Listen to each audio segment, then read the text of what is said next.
Hi there, and welcome to This Day in History for October 8th. October 8th is the 281st day of the year in the Gregorian calendar, 282nd in leap years, with 84 days remaining till the end of the year. Today's word is simultaneous. I was surprised to learn that it has more than one meaning, but basically we're going to talk about it being an adjective that means happening, existing, or done at the same time. And a synonym for simultaneous is contemporary, but pretty much it means at the same time. I'd like to take a moment to mention that links to my research are included in the show notes. Ask you to go ahead and click that like button. Consider subscribing if you haven't already.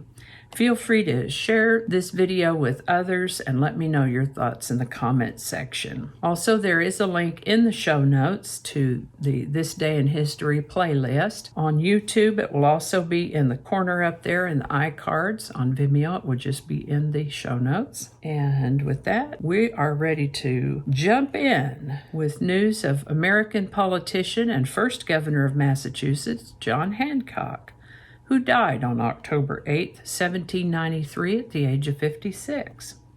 He's particularly remembered for his large and stylish signature on the United States Declaration of Independence, such that the term John Hancock has become synonymous in the United States, at least, for one's signature.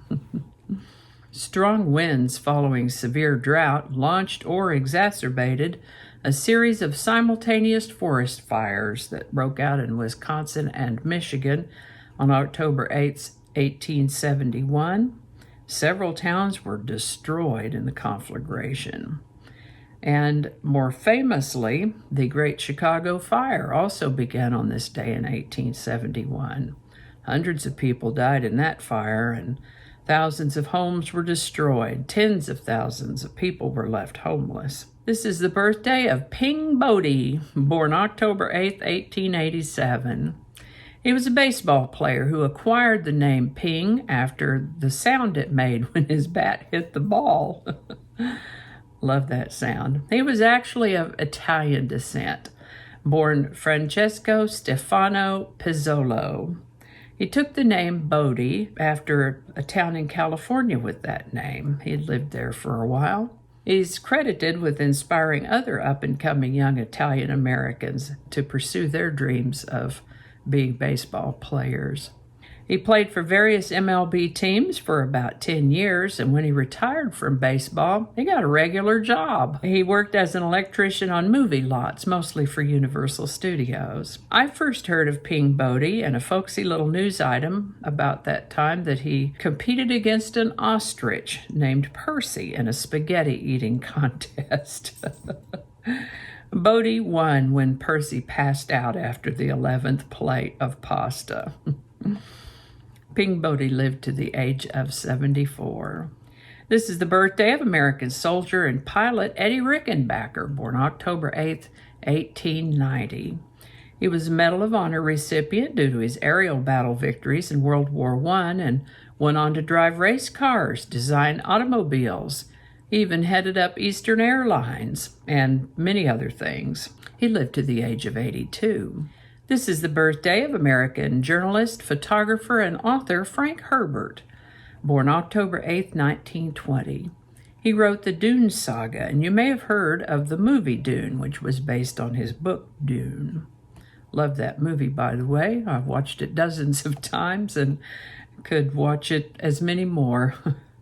I did find a link on Amazon and YouTube for the movie Dune if you're interested. It is for rent or purchase, though, so it's available, but not for free. I don't know, it might be on Netflix if anybody's still on Netflix. I don't know. Anyway, those links are in the show notes. Frank Herbert lived to the age of 65. On October 8, 1921, the first live broadcast of a football game took place thanks to KDKA out of Pittsburgh. Germany annexed Western Poland on October 8, 1939. This is the birthday of Australian actor, producer, and screenwriter Paul Hogan, born October 8, 1940. You might remember him from the movie Crocodile Dundee. He turns 80 in 2020. And the birthday of Jesse Jackson, born October 8th, 1941. He turns 79 in 2020. And the birthday of comedian Chevy Chase, born October 8th, 1943. He turns 77 in 2020. And the birthday of R.L. Stine, author of the children's Goosebump book series, born October 8th, 1943. He turns 77 also. A lot of birthdays on October 8th. Actress Sigourney Weaver, born October 8, 1949, turns 71. On October 8, 1956, New York Yankees Don Larsen pitched the only perfect game in a World Series. Briefly put, that's 3 up, 3 down, 9 times. Perfect games do happen occasionally, but this one was a World Series game. Marxist guerrilla leader Che Guevara and his men were captured in Bolivia on October 8, 1967. On October 8, 1982, the musical Cats opened on Broadway. It ran for 18 years before its final curtain. This is the birthday of actor, producer, and screenwriter Matt Damon, born October 8, 1970. It's hard to imagine that 1970 was 50 years ago, but indeed, he turns 50 in 2020. There were plenty more birthdays on October 8th, and several names that I recognized, but gosh, we got to wrap it up sometime. Anyway, links to my research are included in the show notes right down there. The link to this Day in History playlist is in the show notes also, and on YouTube, it'll be in the iCards up in the corner there. Thank you so much for watching. Give it a like if you enjoyed this video. Consider subscribing if you haven't already. Feel free to share this video with others and let me know your thoughts in the comments section. Thanks again, and I'll see you next time.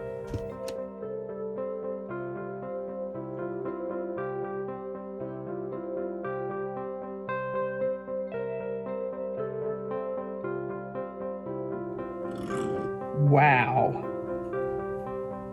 Wow. Yeah, I'll trim that out.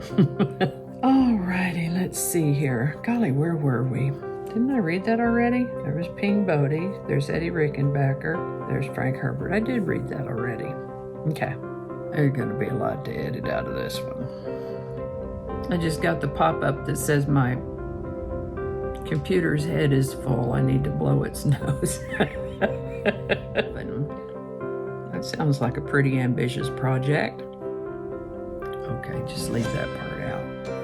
Not the first day, but the birthday. I guess the birthday is the first day.